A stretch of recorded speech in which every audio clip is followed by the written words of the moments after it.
Hello guys, good morning all of you. मैं Garuda competitive class से Arun sir. तो आज का most current affair with study GK मैं लेकर आया हूँ। तो शुरू से अंत तक बने रहेंगे और फटाफट लाइक कर देंगे, शेयर कर देंगे।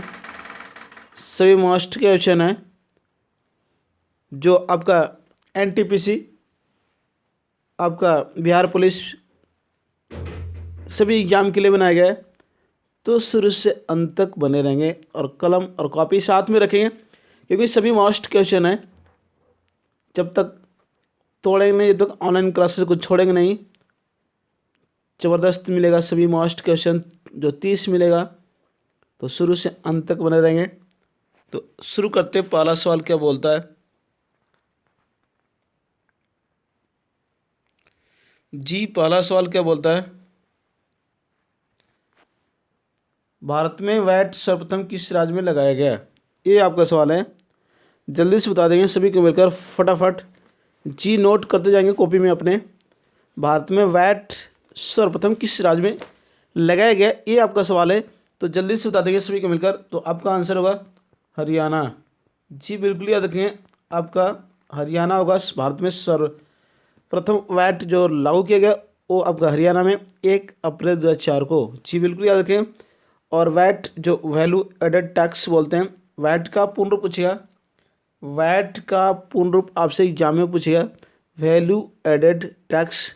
जी बिल्कुल, एक अप्रत्यक्ष कर है। इस तरह याद रखें, जो पूछेगा आपसे एग्जाम में बिल्कुल। और अंतिम राज्य पूछेगा, वैट लागू करने वाला अंतिम राज्य कौन सा है? तो आपका उत्तर प्रदेश।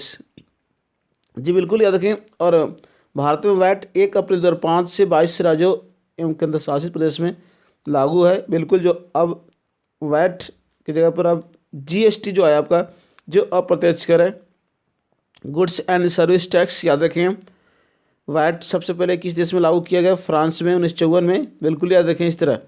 जी 1954 में वैट सबसे पहले लागू किया गया था। या फिर पूछेगा कि जीएसटी सबसे पहले किस देश में?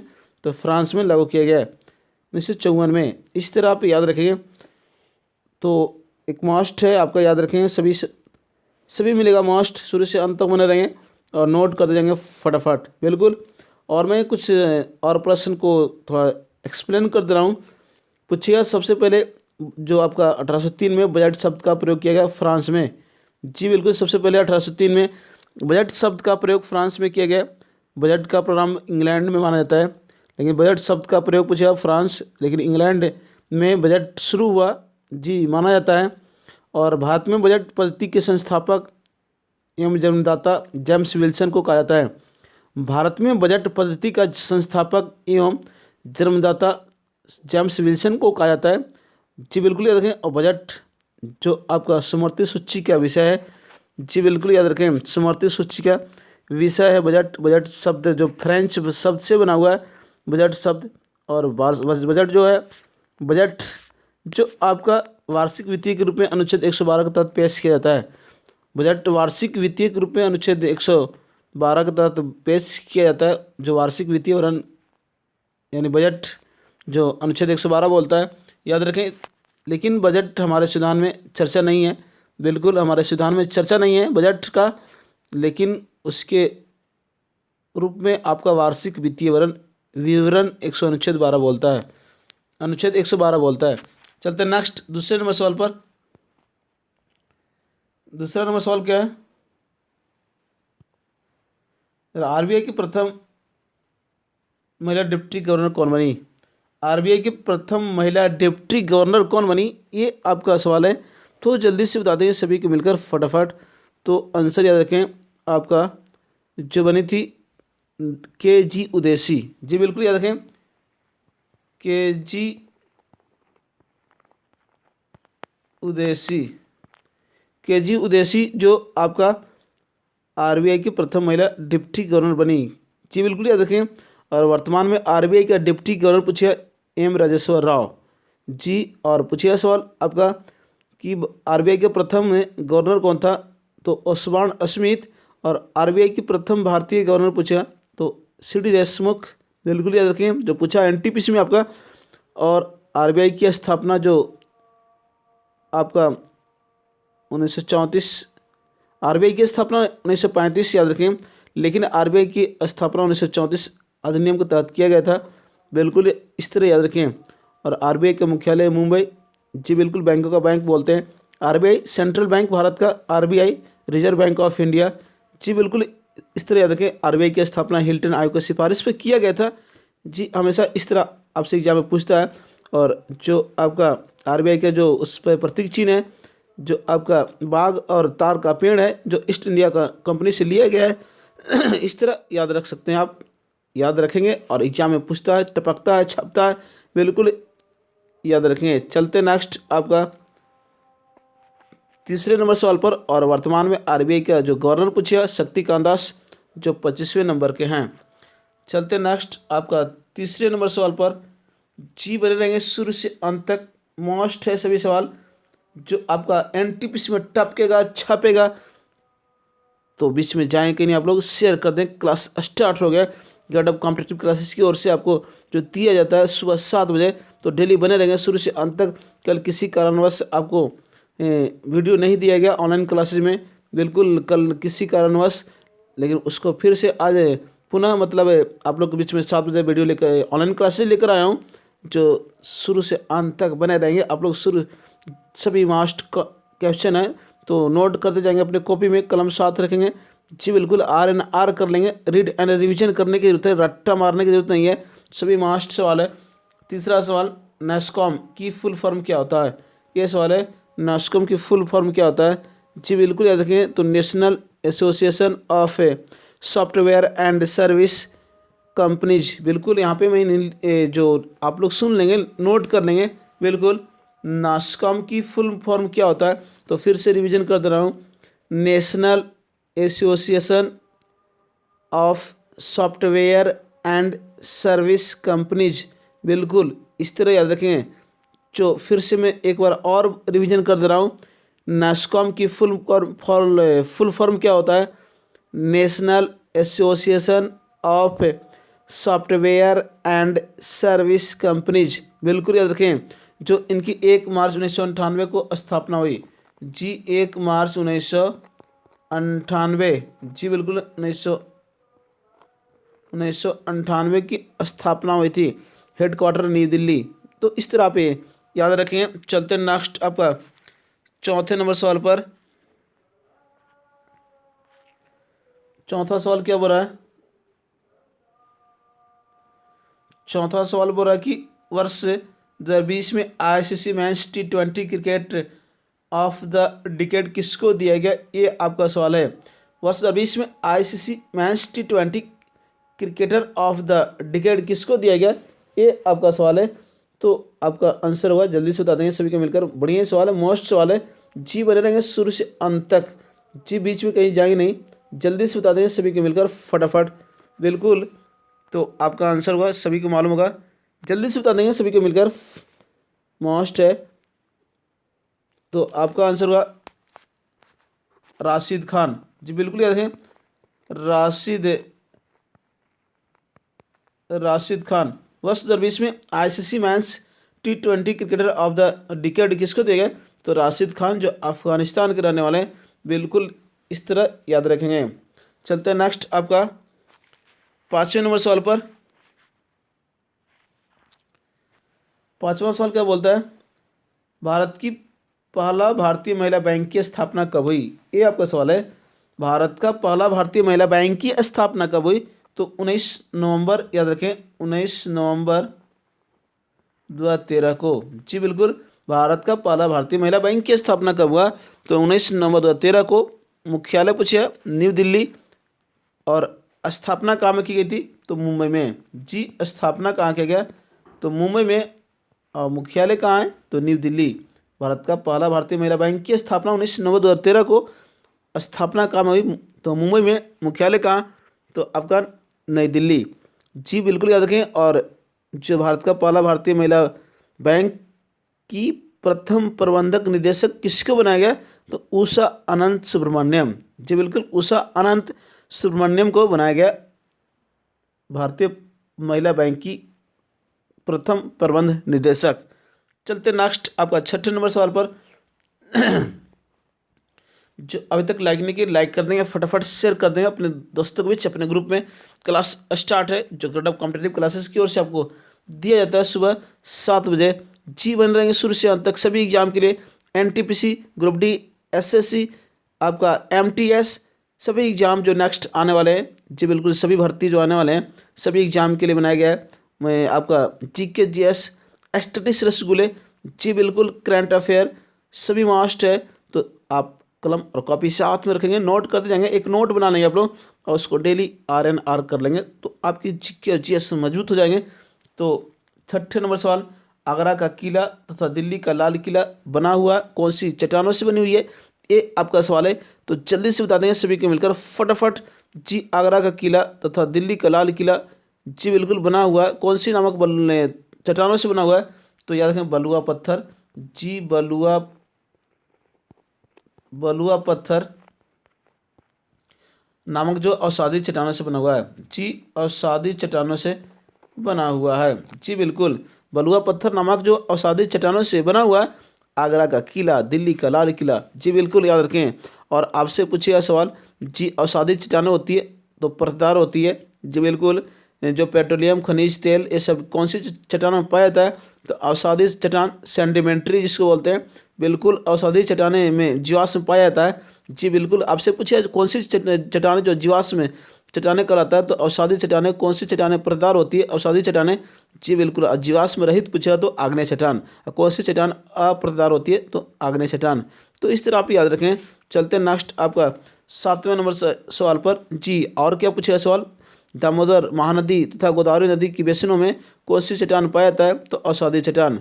जी दामोदर महानदी तथा गोदावरी नदी के बेसिनों की में कौन सी चट्टान पाया जाता है, तो अवसादी चट्टान में जो कोयला पाया जाता है, जी बिल्कुल क्या पाया जाता है, कोयला। इस तरह भी आपसे एग्जाम में पूछिए दामोदर महानदी गोदावरी के नदी के बेसिनों में अवसादी चट्टान में क्या पाया जाता है, तो कोयला पाया जाता है। इस तरह याद रखें। चलते नेक्स्ट आपका 7वें नंबर सवाल पर।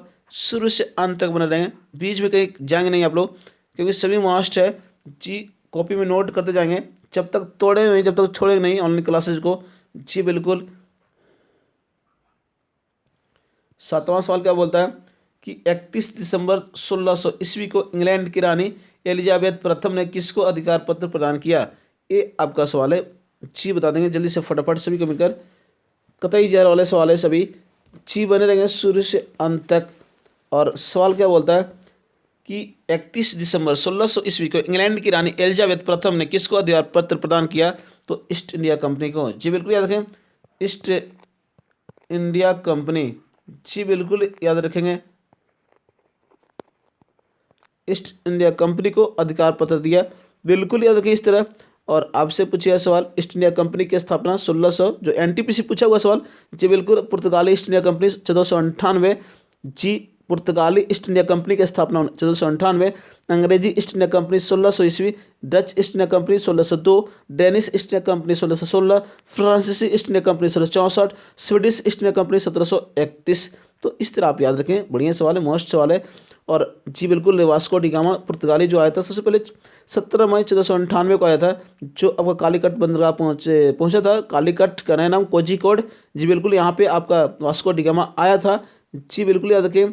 और इस यात्रा में वास्को डी गामा को गुजराती पथ प्रदर्शक अब्दुल मनीद ने सहयोग किया था। जी इस यात्रा में वास्को डी गामा को गुजराती पथ प्रदर्शक अब्दुल मनीद ने सहयोग किया था, जी बिल्कुल याद रखें। और राजा जमोरी ने उसका स्वागत किया था, बिल्कुल याद रखें। चलते नेक्स्ट आपका 8वें नंबर सवाल पर। जी बने रहेंगे शुरू से अंत तक, बीच में कहीं जाएंगे नहीं आप लोग। बढ़िया सवाल है, मोस्ट सवाल है सभी, जो आपका नेक्स्ट एग्जाम में टपकेगा छपेगा। जो बिहार पुलिस आपका एनटीपीसी एग्जाम चल रहा है, जी बिल्कुल। और आपका एसएससी एमटीएस का जो वैकेंसी है जो आपका ऑनलाइन शुरू हो गया, तो सभी एग्जाम के लिए आपका मोस्ट क्वेश्चन है, जी बिल्कुल। नहीं कि आपका स्पेशल आपका एनटीपीसी के लिए, लेकिन अभी जो एग्ज़ाम चल रहा है एनटीपीसी उस पर इससे ज़्यादा सवाल आपका टपक रहा है, छप रहा है, जी बिल्कुल। तो नेक्स्ट 8वें सवाल, 1510 ईस्वी में गोवा को किसने जीता, ये आपका सवाल है। 1510 में गोवा को किसने जीता, जी बिल्कुल। तो याद रखें आपका अल्फांसो द अल्बुकर्क, जी बिल्कुल, अल्फांसो अल्फांसो द अल्बुकर्क, याद रखेंगे, जो जीता आपका किससे जीता, तो यूसुफ आदिल शाह से जीता। बिल्कुल 1510 में अल्बुकर्क ने, यानी अल्फांसो द अल्बुकर्क ने जो आपका बीजापुर के यूसुफ आदिल शाह से गोवा को जीत लिया। बिल्कुल याद रखें जी, बिल्कुल मस्ट है। और 1509 में अल्फांसो द अल्बुकर्क भारत में पुर्तगालियों का वायसराय बना। जी 1509 में अल्फांसो द अल्बुकर्क भारत में पुर्तगालियों को वायसराय बना था। और मस्ट याद रखें, अगर आपसे पूछ दे एग्जाम में कि 1505 में भारत में प्रथम पुर्तगाली वायसराय बनकर कौन आया, तो फ्रांसिस्को द अल्मेडा। जी बिल्कुल 1505 में जो आपका भारत में प्रथम पुर्तगाली वायसराय बनकर कौन आया, तो फ्रांसिस्को द अल्मेडा। जी बिल्कुल, इस तरह याद रखें, जो बढ़िया सवाल है। और जो भारत ने गोवा को पुर्तगालियों से मुक्ति दिलाया 1961 में। जी बिल्कुल याद रखें। और गोवा जो 56वें संविधान संशोधन 1987 के तहत गोवा भारत का 25वां राज्य बना। तो इस तरह याद रखें। और पुर्तगालियों ने अपनी पहली व्यापारिक कोठी कहाँ में खोली, तो कोचीन में खोली थी। इस तरह आप याद रखें। चलते हैं नेक्स्ट आपका 9वें नंबर सवाल पर। जी बने रहेंगे शुरू से अंत तक, बीच में कहीं जाएंगे नहीं, क्योंकि सभी मस्ट है, आपका नेक्स्ट एग्जाम में टपकेगा छपेगा। जी बिल्कुल। तो नेक्स्ट सवाल क्या बोलता है, हयात बख्श बाग स्थित है, ये आपका सवाल है। तो जल्दी से बता देंगे सभी को मिलकर फटाफट। तो याद रखें लाल किला दिल्ली में स्थित है। जी बिल्कुल, लाल किला दिल्ली में अवस्थित है आपका हयात बख्श बाग। जी बिल्कुल याद रखें। अब क्या पूछे सवाल है कि अगर पूछ दे कि जो दिल्ली के लाल किला कौन बनाया, तो जी शाहजहां ने बनाया था। और दिल्ली के लाल किले में मोती मस्जिद का निर्माण कौन कराया, तो औरंगजेब कराया था। दिल्ली के लाल किले में मोती मस्जिद का निर्माण किसने कराया, तो औरंगजेब। और दिल्ली का लाल किला कौन बनाया, तो शाहजहां। तो इस तरह आप याद रखें। चलते हैं नेक्स्ट आपका 10वें नंबर सवाल पर। जी बने रहेंगे शुरू से अंत तक, बीच में कहीं जाएंगे नहीं आप लोग, सभी मस्ट सवाल बनाए गए। 10वां सवाल, दत्तक सूत्र पर टीका लिखने वाला गंग शासक कौन था, ये आपका सवाल है। दत्तक सूत्र पर टीका लिखने वाला गंग शासक कौन था, तो आपका आंसर होगा माधव प्रथम। जी बिल्कुल याद रखें, माधव प्रथम। जो दत्तक सूत्र पर टीका लिखने वाला जो आपका व्यक्ति जो था, माधव प्रथम। और अगर आपसे पूछ दे कि गंग वंश के संस्थापक कौन था, तो ब्रजहस्त पंचम। गंग वंश के संस्थापक कौन था, तो ब्रजहस्त पंचम। याद रखेंगे, आपका ये आंसर होगा। चलते नेक्स्ट आपका 11वें नंबर सवाल पर। 11वां सवाल क्या बोल रहा है आपका कि एलोरा गुफाओं का सर्वप्रथम उल्लेख किस फ्रांसीसी यात्रा ने की, ये आपका सवाल है। तो जल्दी से बता देंगे सभी को मिलकर। जी एलोरा गुफाओं का सर्वप्रथम उल्लेख किस फ्रांसीसी यात्रा ने किया था, ये आपका सवाल है। जो अभी तक लाइक नहीं किए, लाइक कर दें, फटाफट शेयर कर दें। क्लास स्टार्ट हो गया। और हमारे YouTube grade of competitive classes पर जो नए जुड़े हैं वो सब्सक्राइब कर दें, ताकि आपको नोटिफिकेशन मिलते रहे। जी मैं जो भी वीडियो बनाऊँ मोस्ट बिल्कुल आपका टपकेगा छपेगा। तो जल्दी से बता दें सभी को मिलकर। तो ये आंसर होगा आपका, जी बिल्कुल आंसर होगा कि थेविनेट। जी बिल्कुल याद रखें, थेविनेट ने ये आपका सर्वप्रथम जो आपका यात्रा किया। बिल्कुल, एलोरा गुफाओं का सर्वप्रथम उल्लेख किस फ्रांसीसी यात्रा ने किया था, तो आपका थेविनेट 17वीं शताब्दी में। एलोरा गुफाओं का सर्वप्रथम उल्लेख है जो फ्रांसीसी जो व्यक्ति था, फ्रांसीसी यात्री जो था, वो थेविनेट ने 17वीं शताब्दी में किया था। कौन सी शताब्दी, तो 17वीं शताब्दी में किया था। बिल्कुल याद रखें इस तरह।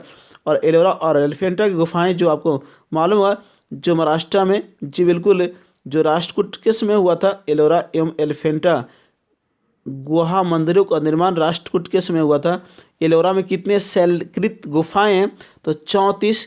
जी बिल्कुल याद रखें, एलोरा में कितने शैलकृत गुफाएं हैं, 34। इसमें से मिलेगा आपको 1 से 12 तक बौद्धों, और 13 से 29 तक हिंदुओं, और 30 से 34 तक जैनों की गुफाएं हैं। जी बिल्कुल याद रखें, 1 से 12 तक बौद्ध, और 13 से 29 तक हिंदू, और 30 से 34 तक जैन की गुफाएं इसमें आपका शैलकृत है। बिल्कुल याद रखें।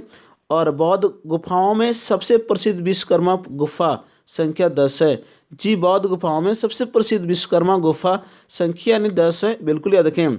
इसमें से एक चैत्य है, बिल्कुल याद रखें। वहाँ पर 2 मंजिलें और 3 मंजिल गुफाएं भी हैं। जी वहाँ पे 2 मंजिली और 3 मंजिली गुफाएं भी है। तो इस तरह आप याद रखें, जो हमेशा पूछते रहता है, बिल्कुल टपकता है छपता है, तो याद रखें ये हमेशा सवाल इस तरह पूछता है।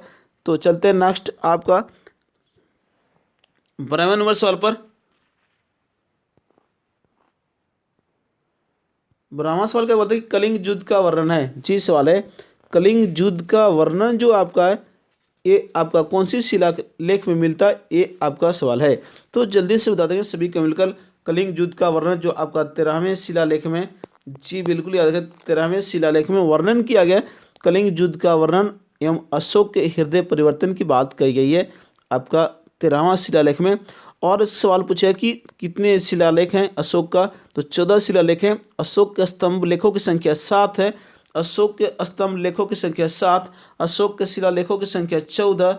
जी बिल्कुल याद रखें। हम 14वां में जो आपको अशोक ने जनता को धार्मिक जीवन बिताने के लिए प्रेरित किया, जी बिल्कुल। और पहला शिलालेख में पशु बलि की निंदा की गई है अशोक के, जी बिल्कुल। इस तरह याद रखें। और आपसे पूछेगा सवाल अशोक स्तंभ को दिल्ली कौन लाया, तो फिरोज शाह तुगलक लाया था, जी बिल्कुल। और अशोक स्तंभ को जो इलाहाबाद के किले में कौन स्थापित किया, तो अकबर।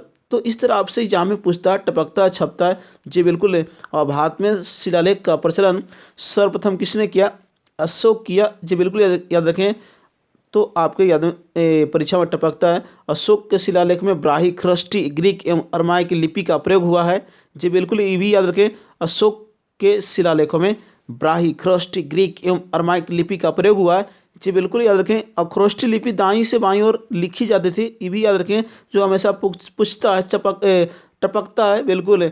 तो अशोक पूछे सवाल अशोक जी किसका मतलब उत्तराधिकारी, तो बिंदुसार का उत्तराधिकारी हुआ, बिल्कुल याद रखें। जी जो 1969 में अशोक गद्दी पर बैठा था, जी 1969 ईसा पूर्व में गद्दी पर बैठा मगध की। और क्या पूछा राजगद्दी पर बैठने के समय अशोक कहाँ का राज्यपाल था, अवंती का। और तो मोस्ट सवाल क्या पूछता है मैं बता दे रहा हूँ, जी जाएंगे नहीं कहीं आप लोग बीच में, जी बिल्कुल एक्सप्लेन के साथ आपको टपकेगा छपेगा मिलेगा आपको परीक्षा हॉल में। पूछा अशोक ने किस अभिलेख में स्वयं को मगध का राजा बताया, तो भ्राहु अभिलेख, जी बिल्कुल। आप याद रखें भ्राहु अभिलेख में अशोक ने जी स्वयं को मगध का राजा बताया था।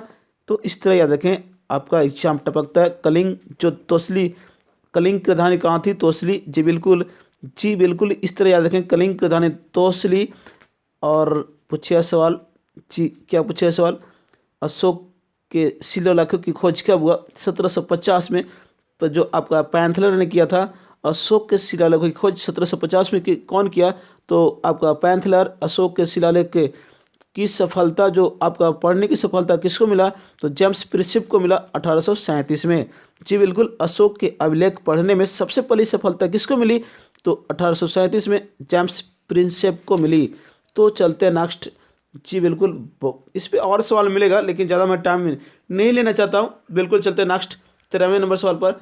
13वां सवाल मथुरा कला का संबंध किससे है, ये सवाल आपका है, जी जल्दी से बताते हैं सभी को मिलकर फटाफट। मथुरा कला का संबंध किससे, ये आपका सवाल है। तो याद रखें आंसर आपको होगा, आंसर याद रखें आपका जैन धर्म से, जी बिल्कुल याद रखें जैन धर्म से आपका संबंधित है मथुरा कला का संबंध। अगर आपसे एग्जाम में पूछ दे कि गंधार शैली और मथुरा शैली का विकास किसके शासनकाल में हुआ था, तो याद रखें आपका कनिष्क के शासनकाल में, जी बिल्कुल याद रखें गंधार शैली और मथुरा शैली का विकास किसके शासनकाल में हुआ, तो कनिष्क के शासनकाल में हुआ।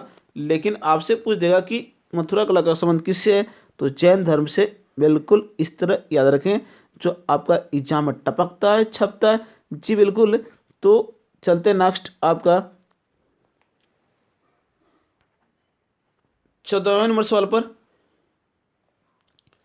14वां सवाल क्या बोला कि महावीर स्वामी ने अपना प्रथम उपदेश कहाँ दिया, ये आपका सवाल है। महावीर स्वामी ने अपना प्रथम उपदेश कहाँ दिया था, तो याद रखें राजगिरी में, जी बिल्कुल याद रखें राजगिरी में आपको दिया था प्रथम उपदेश, जो वितुलाचल पहाड़ी पर, वितुलाचल की पहाड़ी पर आपका प्रथम उपदेश दिया महात्मा बुद्ध ने महावीर स्वामी ने जी बिल्कुल जो ब्राकर नदी के तट पर जो अर्ध मागधी भाषा में यानी प्राकृत भाषा में अर्धमागधी भाषा में अपना अपना उपदेश दिया था महावीर स्वामी ने राजगिरी में। जी बिल्कुल याद रखें जो वितुलाचल पहाड़ी पर जो बराकर नदी के तट पर। जी बिल्कुल याद रखें महावीर स्वामी जैन धर्म के वास्तविक संस्थापक माना जाता है। जी बिल्कुल ये भी याद रखें जैन धर्म का वास्तविक संस्थापक तो महावीर जी हमेशा पूछता है, टपकता है, छपता है। और जैन धर्म के संस्थापक तो ऋषभ देव प्रथम तीर्थकर जो थे। और जैन धर्म में कुल कितने तीर्थकर हुए ये भी एग्जाम में पूछता है तो 24 तीर्थकर हुए। बिल्कुल याद रखें 24वें एवं अंतिम कौन थे तो महावीर स्वामी। जी बिल्कुल याद रखें जो महावीर स्वामी जो आपका बिल्कुल याद रखें 12 वर्ष की कठिन तपस्या के बाद महावीर को ज्ञान की प्राप्ति हुई। जी बिल्कुल 12 वर्ष की कठिन तपस्या के बाद जो ऋजुपालिका नदी के तट पर। जी बिल्कुल याद रखें जो साल वृक्ष के नीचे जो उनको ज्ञान की प्राप्ति हुई महावीर को। जी बिल्कुल याद रखें और महावीर के प्रथम अनुयायी उनके दामाद थे जामिल। बिल्कुल चलते नेक्स्ट आपका 15वें नंबर सवाल पर। जी बने रहेंगे शुरू से अंत तक। 15वां सवाल क्या बोलता है आपका पालघाट गैप का मिलन स्थल कहाँ पे ये आपका सवाल है। तो जल्दी से बता दें सभी को मिलकर कि पालघाट जो गैप का मिलन स्थल कहाँ है। तो याद रखें इस तरह पूर्वी घाट। जी बिल्कुल याद रखें पूर्वी घाट एवं पश्चिमी घाट में। जी पूर्वी घाट और आपका पश्चिमी घाट में मिलन स्थल है। पश्चिमी घाट में मिलन स्थल है पालघाट का। जी बिल्कुल याद रखें इस तरह। और अगर आपसे पूर्वी घाट और पश्चिमी घाट का मिलन स्थल पूछ दे तो नीलगिरी की पहाड़ी में स्थित है, इस तरह याद रखें। और पालघाट बिल्कुल पश्चिमी घाट में अवस्थित है। जी बिल्कुल पालघाट केरल के पश्चिमी घाट में अवस्थित है पालघाट। जी बिल्कुल याद रखें ये भी सवाल पूछते रहता है, हमेशा टपकता है, छपता है। जी बिल्कुल याद रखें यानी पलक्कड़ पूछिए आप, पलक्कड़ दर्रे कौन सी घाट में पाल घाट में अवस्थित है। जी बिल्कुल पूर्वी घाट और पश्चिमी घाट का मिलन स्थल जो कौन सी घाट का मिलन स्थल है पालघाट यानी केरल और तमिलनाडु कोयम्बटूर और कोचीन। जी बिल्कुल यानी कोचीन और कोयम्बटूर जो पालघाट दर्रा जो पश्चिमी घाट में स्थित है जोड़ता है बिल्कुल। और दक्षिण भारत की सबसे ऊंची चोटी अनायमुदी, दक्षिण भारत की दूसरी सबसे ऊंची चोटी तो डोडा बेटा जो नीलगिरी की सबसे ऊंची चोटी है। तो इस तरह याद रखें। चलते हैं नेक्स्ट आपका 16वें नंबर सवाल पर। 16वां सवाल क्या बोलता है कि जलेपला दर्रे किस राज्य में स्थित है। जी ये सवाल पूछे आपसे कि जलेपला दर्रे किस राज्य में स्थित है तो सिक्किम। बिल्कुल याद रखें किस राज्य में तो सिक्किम में अवस्थित है जलेपला दर्रे। जी बिल्कुल याद रखें नाथुला दर्रे भी पूछेगा किस राज्य में स्थित है तो सिक्किम में। जी बिल्कुल अब जो पहला जो जैविक वाला राज्य जो बना है भारत का तो सिक्किम है। जी जैविक राज्य जो बना आपका भारत का पहला तो सिक्किम। जी बिल्कुल याद रखें और सिक्किम जो भारत का आपका 22वां राज्य जो 36वें संविधान संशोधन 1975 के तहत आपका सिक्किम को 22वां राज्य बनाया गया था। ये भी एग्जाम में पूछता, टपकता है, छपता। जी बिल्कुल याद रखें। और आपसे क्या पूछेगा सवाल। जी बिल्कुल याद रखें नाथुला दर्रा सिक्किम में। ये भी याद रखें जो भारत और चीन के बीच जो 2006 में दर्रे को 2006 में आपका नाथुला दर्रे को पुनः खोल दिया गया था जो भारत और चीन के बीच की व्यापार में वृद्धि हुई। बिल्कुल याद रखें। चलते हैं नेक्स्ट आपका 17वें नंबर सवाल पर।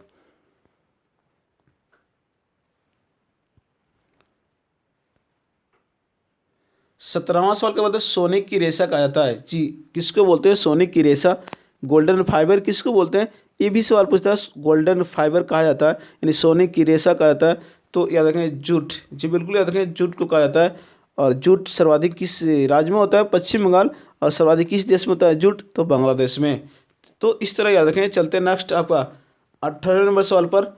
अगर आपसे पूछ दे कि किसको बोलते हैं सफ़ेद सोना तो कपास को बोलते हैं। जी बिल्कुल याद रखें। तो नेक्स्ट क्या सवाल बोलता है आपका कथकली की गीतों की भाषा क्या है ये आपका सवाल है। कथकली की गीतों की भाषा क्या है ये आपका सवाल पूछेगा तो याद रखें मलयालम। जी बिल्कुल मलयालम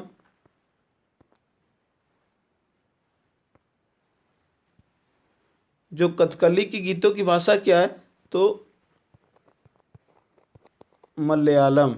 बिल्कुल याद रखें, जो केरल की भाषा है और कथकली केरल का जो लोक नृत्य है, शास्त्रीय नृत्य है। बिल्कुल याद रखें, और कथकली मंच पर काले वस्त्रों का प्रयोग होता है। कथकली जो मंच पर कौन सी वस्त्रों का प्रयोग होता है, तो काले वस्त्र का प्रयोग होता है, ये भी याद रखें। और आपसे पूछते एग्जाम में, भारतीय शास्त्रीय नृत्य में कितने रस हैं, तो 9 रस हैं। बिल्कुल 9 रस हैं, आपका याद रखें। भारतीय शास्त्रीय नृत्य में कितने रस हैं, तो 9 रस। और कितने शास्त्रीय नृत्य हैं, तो 8 हैं। जी बिल्कुल। कितने क्लासिकल डांस है भारत में, तो 8 शास्त्रीय नृत्य हैं। जी बिल्कुल। और आपसे पूछे कितने रस हैं भारतीय शास्त्रीय नृत्य में, तो 9 रस हैं। इस तरह याद रखें। जी बिल्कुल याद रखें। तो चलते हैं नेक्स्ट 19वें नंबर सवाल पर। जी फटाफट अभी तक जो लाइक नहीं की, लाइक कर देंगे, शेयर कर दें। क्लास स्टार्ट है जो गढ़ कॉम्पिटेटिव क्लासेस की ओर से आपको दिया जाता है सुबह 7 बजे। जी बिल्कुल। तो चलते हैं नेक्स्ट आपका 19वें नंबर सवाल पर। बढ़िया सवाल है, मोस्ट सवाल है। 19वां सवाल क्या बोलता है कि कौन सा शास्त्रीय नृत्य गांव के नाम पर रखा गया है, ये आपका सवाल है। तो जल्दी से बता देंगे सभी को मिलकर फटाफट। जी, और हमारे यूट्यूब चैनल गढ़ कॉम्पिटेटिव क्लासेस पर जो नए जुड़े हैं वो सब्सक्राइब कर दें। जी जल्दी से सब्सक्राइब को बढ़ाएं। मात्र एक कदम दूर है, ज़्यादा नहीं। अब बहुत नज़दीक आ गए हम लोग, जो सीधे यूट्यूब चैनल से आपका वीडियो के माध्यम से आपको सीधे लाइव क्लासेस चलेगा, जो डिजिटल बोर्ड के माध्यम से अच्छे आपको स्टेटिस, जीके, करंट अफेयर जो भी आपका मिलेगा, एक बढ़िया मिलेगा, जो ग्रेड ऑफ कॉम्पिटिटिव क्लासेस की ओर से आपको दिया जाएगा। जी बिल्कुल। तो आपको मालूम होगा, यानी 8/2/2021 से आपको बिहार पुलिस बिहार दौड़ का स्पेशल बैच, जी जो आपको सुबह, यानी जो आपका दोपहर 1:30 बजे से शुरू होगा। 1:30 बजे आप ग्रेड ऑफ कॉम्पिटिटिव क्लासेस को आकर आप ज्वाइन कर सकते हैं। जो अनिल फोटो स्टेट वाली गली में मिलेगा आपको, यानी द्विवेदी पुस्तक भंडार के जो मकान है उनके अंदर जो चलाया जाता है ग्रेड ऑफ कॉम्पिटिटिव क्लासेस, आकर संपर्क कर सकते हैं, ज्वाइन कर सकते हैं। जो ज़बरदस्त कॉन्सेप्ट के साथ आपको मिलेगा, स्टेटिस, जीके, करंट अफेयर और जीके जीएस जो ज़बरदस्त मिलेगा, जो आपका बिहार पुलिस बिहार दरोगा के लिए स्पेशल। जी, तो अब की बार डबल स्टार, अब की बार वर्दी त्योहार। जी बिल्कुल। इस तरह आप ज्वाइन कर सकते हैं offline classes, grade of competitive classes को।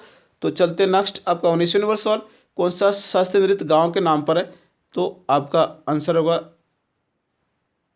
कुचिपुड़ी। जी बिल्कुल याद रखें, कुचिपुड़ी आपका शास्त्रीय नृत्य है जो एक गांव के नाम पर है, जो आंध्र प्रदेश के, बिल्कुल याद रखें, आंध्र प्रदेश के कृष्णा जिले में अवस्थित है कुचिलापुड़ी। जी बिल्कुल। उसी के नाम पर आपका कुचिपुड़ी जो शास्त्रीय नृत्य है भारत का, तो आंध्र प्रदेश का। ये भी पूछा है एनटीपीसी सवाल, याद रखें कि कुचिपुड़ी किस राज्य का शास्त्रीय नृत्य है, तो आपका आंध्र प्रदेश। पूछेगा सवाल भरतनाट्यम तमिलनाडु, मोहिनीअट्टम केरल। इस तरह आपसे जहाँ पूछा ओडिसी ओडिशा, मणिपुरी मणिपुर का। इस तरह याद रखें जो आपका क्लासिकल डांस है। चलते हैं नेक्स्ट आपका 20वें नंबर सवाल पर। 20वां सवाल, पद्मनाभ स्वामी मंदिर किस राज्य में अवस्थित है, ये आपका सवाल है। बिल्कुल। पद्मनाभ स्वामी मंदिर किस राज्य में अवस्थित है, तो याद रखें केरल में। अयप्पा मंदिर केरल में। जी बिल्कुल। सबरीमाला पूछे है केरल में। अगस्त माला पूछे मंदिर किस राज्य में, तो केरल में। इस तरह आप याद रखें। चलते नेक्स्ट 21वें नंबर सवाल पर। जी बने रहेंगे शुरू से अंत तक, बीच में कहीं जाएंगे नहीं आप लोग। नेक्स्ट 21वां नंबर सवाल, मद्रास का नाम बदलकर तमिलनाडु कर दिया गया, ये आपका सवाल है। जल्दी से बता देंगे सभी को मिलकर। आपका मद्रास का नाम बदलकर तमिलनाडु कर दिया गया 1968 में। जी बिल्कुल याद रखें। और आपसे पूछा कि जो तमिलनाडु का नया नाम चेन्नई कर दिया गया, तो 1996 से चेन्नई हो गया आपका। और मद्रास का नाम बदलकर तमिलनाडु, तो 1968। चलते हैं नेक्स्ट। याद रखिए इस तरह 22वें नंबर सवाल क्या बोलता है। 22वां सवाल, प्रेस की स्वतंत्रता वर्णित है, कौन सा अनुच्छेद में प्रेस की स्वतंत्रता है, ये आपका सवाल पूछ रहा है। तो जल्दी से बता देंगे सभी को मिलकर फटाफट। जी अभी तक लाइक नहीं की, लाइक कर देंगे, फटाफट शेयर कर देंगे। क्लास स्टार्ट है, जो बढ़िया सवाल है सभी मस्ट है, शुरू से अंत तक बनाएंगे, नोट करते जाएंगे। जी बिल्कुल। तो आपका आंसर होगा सवाल जो प्रेस की स्वतंत्रता अनुच्छेद कितना, तो 19 के 1। जी बिल्कुल याद रखें, अनुच्छेद आपका वर्णन किया गया बिल्कुल 19 के 1 में। और पूछेगा सवाल, अभी वर्तमान में कितने प्रकार की स्वतंत्रता का अधिकार है, तो 6 तरह का जी बिल्कुल याद रखें, 6 तरह का आपका स्वतंत्रता का अधिकार है जो फंडामेंटल राइट्स में आपका वर्णन किया गया है। जी मूल सिद्धांत में 7 तरह की स्वतंत्रता का उल्लेख किया गया था, लेकिन अब सिर्फ 6 हैं। जो 19 के एफ में संपत्ति का जो अधिकार था उसको हटाकर 44वां संविधान संशोधन 1978 के द्वारा हटा दिया गया। बिल्कुल याद रखें, 44वां संविधान संशोधन 1978 के द्वारा जो आपका संपत्ति का अधिकार को हटाया गया, जो अनुच्छेद 19 के एफ में सम्मिलित था। जी बिल्कुल, वो स्वतंत्रता का अधिकार में सम्मिलित था। बिल्कुल याद रखिए। और इस तरह आप पूछिए सवाल, जो उन्हें मौलिक अधिकार में जो शामिल था आपका मूल सिद्धांत में, जो संपत्ति का अधिकार वो अनुच्छेद 31 में शामिल था। जी बिल्कुल याद रखेंगे। तो पूछिएगा सवाल आपका, 6 तरह की स्वतंत्रता का अधिकार है, तो आपका अनुच्छेद 19 के 1 में आपका बोलने की स्वतंत्रता, भाषण देने की स्वतंत्रता कौन सा अनुच्छेद, तो 19 का 1 में वर्णन किया गया। जी बिल्कुल याद रखिए इस तरह। और शांतिपूर्वक बिना हथियारों के एकत्रित होने और सभा करने की स्वतंत्रता, तो 19 के बी बोलता है। और अनुच्छेद सी क्या बोलता है, संघ बनाने की स्वतंत्रता। अनुच्छेद 19 के डी क्या बोलता है कि देश के किसी भी क्षेत्र में आवागमन की स्वतंत्रता। और 19 के ई क्या बोलता है कि देश के किसी भी क्षेत्र में निवास करने और बसने की स्वतंत्रता। और 19 के जी क्या बोलता है, कभी भी व्यापार अपनी जीविका चलाने की स्वतंत्रता। जी बिल्कुल, 19 के जी में वर्णन किया गया। और चौथा स्तंभ किससे संबंधित है, तो प्रेस से। फोर्थ स्टेट किससे संबंधित है, तो प्रेस से यानी समाचार पत्र से। तो चलते नेक्स्ट 23वें नंबर सवाल पर। इस तरह आपका जी पढ़ेंगे तो आपके एग्जाम के लिए प्लस पॉइंट होगा, टपकेगा छपेगा जरूर।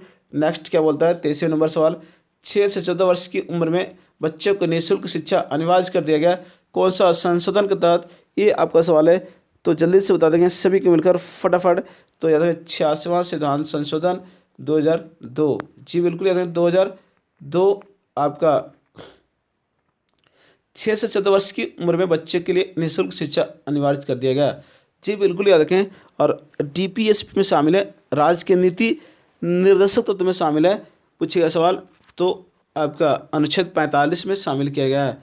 जी अनुच्छेद 45 में शामिल है। अब फंडामेंटल राइट्स में पूछेगा मौलिक अधिकार में कौन सा अनुच्छेद में शामिल है, तो अनुच्छेद 21 के ए में शामिल किया गया है। तो चलते नेक्स्ट आपका 24वें नंबर सवाल पर। जी इसी तरह बने रहेंगे शुरू से अंत तक। 24वां सवाल, रेफ्रिजरेटर का आविष्कारक कौन है, ये आपका सवाल है। रेफ्रिजरेटर का आविष्कारक कौन है, तो जेम्स हैरिसन। जी बिल्कुल, आपका जेम्स हैरिसन आपका रेफ्रिजरेटर का आविष्कार है।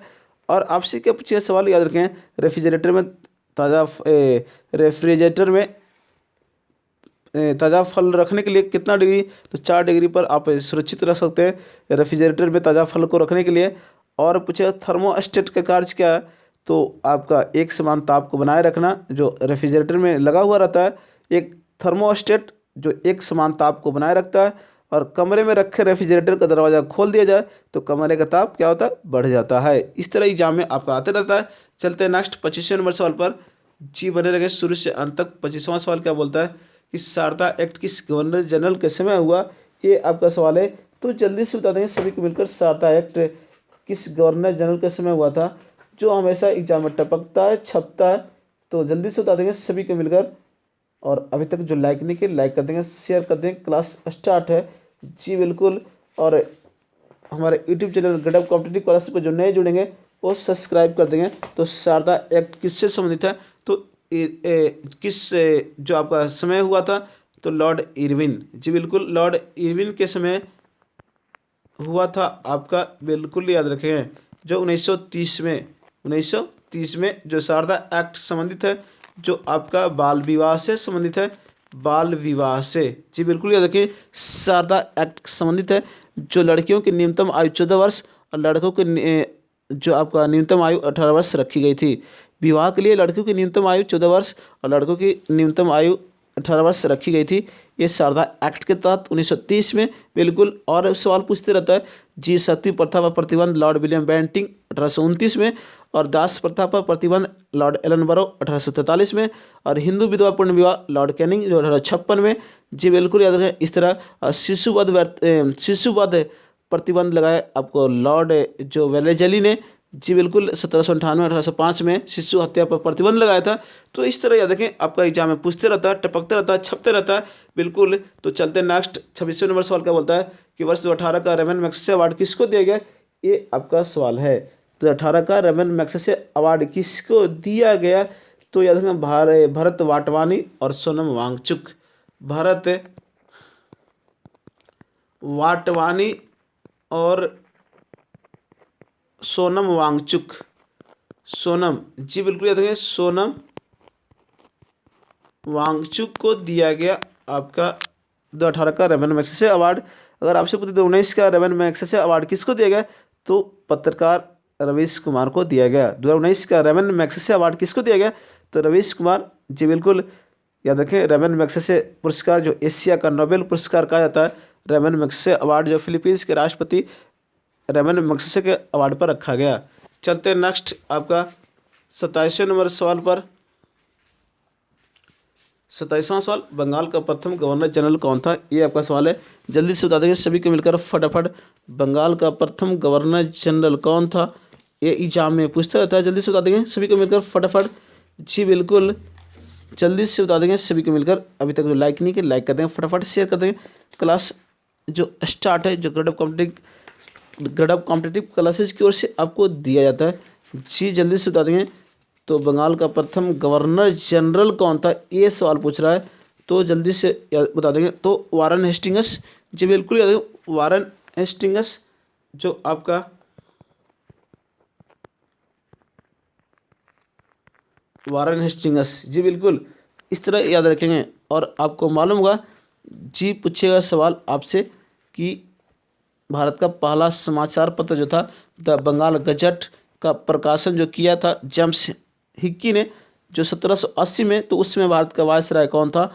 तो आप याद रखें, वारन हेस्टिंग्स। और पूछेगा सवाल कि किसके समय में कलकत्ता में एक उच्चतम न्यायालय की स्थापना की गई थी? 1774 में। तो आपका वारन हेस्टिंग्स के समय। और किस अधिनियम के तहत 1774 में कलकत्ता में एक उच्च न्यायालय की स्थापना की गई थी? तो रेगुलेटिंग एक्ट 1773 के तहत, यानी 1774 में स्थापना की गई थी। तो इस तरह याद रखें, आपका सवाल पूछता है, टपकता है, छपता है। जी बिल्कुल। और पूछेगा सवाल कि कौन सी गवर्नर जनरल के समय कौन सी वायसराय को पूछेगा सवाल, कौन सी वायसराय के ऊपर एक महाभियोग चलाया गया था? जी बिल्कुल, तो वारन हेस्टिंग्स के समय। तो इस तरह आपसे एग्जाम में पूछता है। पिट्स इंडिया एक्ट कब पारित हुआ? तो 1784। जी बिल्कुल याद रखें इस तरह। और आपसे क्या सवाल पूछता है, एक और सवाल याद रखें जी, जो हमेशा टपकता है, छपता है। कौन सा अधिनियम के तहत बंगाल के गवर्नर जनरल को भारत का गवर्नर जनरल बना दिया गया? तो 1833 चार्टर अधिनियम के तहत बंगाल के गवर्नर जनरल को समाप्त करके भारत का गवर्नर जनरल कहा जाना लगा। तो 1833 चार्टर अधिनियम, उस समय भारत का पहला गवर्नर किसको बनाया गया? तो लॉर्ड विलियम बेंटिंग को बनाया गया। चलते नेक्स्ट 28वें नंबर सवाल पर। 28वां सवाल क्या बोलता है? Poverty and British rule India कौन लिखा? ये आपका सवाल है। तो याद रखें, दादा भाई नौरोजी। बिल्कुल, दादा भाई नौरोजी। और इसी पुस्तक में आपका सर्वप्रथम भारत का राष्ट्रीय आय की गणना किया था, जो उसमें भारत की प्रति व्यक्ति आय 20 रुपये था। बिल्कुल याद रखें, poverty and British rule India जो दादा भाई नौरोजी लिखा। जी बिल्कुल। और पूछे कि the grand old man of India, तो दादा भाई नौरोजी को बोलते हैं। और दादा भाई नौरोजी ने भारतीय राष्ट्रीय कांग्रेस के 3 बार अध्यक्ष बनाए गए। जी बिल्कुल, 1886, 1893 और 1906 में। चलते हैं नेक्स्ट 29वें नंबर सवाल। 29वां सवाल क्या बोलता है? थियोसॉफिकल सोसाइटी की स्थापना किसने की? ये सवाल है, थियोसॉफिकल सोसाइटी की स्थापना किसने की? ये आपका सवाल है। तो जल्दी से बता देंगे फटाफट। जी जल्दी से बता देंगे सभी को मिलकर। थियोसॉफिकल सोसाइटी की स्थापना कौन किया? तो मैडम ब्लाडवस्की। जी बिल्कुल, मैडम ब्लाडवस्की। मैडम ब्लाडवस्की ने किया था आपका थियोसॉफिकल सोसाइटी की स्थापना। जी बिल्कुल, 1875 में। तो आज का मोस्ट मिला आपको 29 सवाल, एक सवाल नहीं टाइप हो पाया कुछ कारण की वजह से, लेट होने की वजह से। तो थियोसॉफिकल सोसाइटी की स्थापना मैडम ब्लाट्सवस्की ने किया 1875 में। तो आज का 29 सवाल मिला आपको। कैसा लगा आज का मोस्ट क्वेश्चन कैसा लगा जरूर बता देंगे कमेंट बॉक्स में सभी को मिलकर एक बार फटाफट। और ज़्यादा से ज़्यादा लाइक कर देंगे, सभी को मिलकर शेयर कर देंगे। और अभी तक जो सब्सक्राइब नहीं किए सब्सक्राइब कर देंगे जी बिल्कुल। तो कल फिर मिलेंगे इसी टाइम पर सुबह 7 बजे, जो NTPC, बिहार पुलिस, SSC सभी एग्जाम के लिए जो क्वेश्चन लेकर आता हूँ सभी मोस्ट। तो कल फिर मिलूँगा सुबह 7 बजे। तो आज का दिन आप लोग के लिए मंगलमय हो, फूल जैसा खिलते रहिए, मुस्कुराते रहिए, हंसते रहिए। तो विदा लेता हूँ। जय हिंद, जय भारत, जय गढ़ कॉम्पिटिटिव क्लासेस, जय बिहार।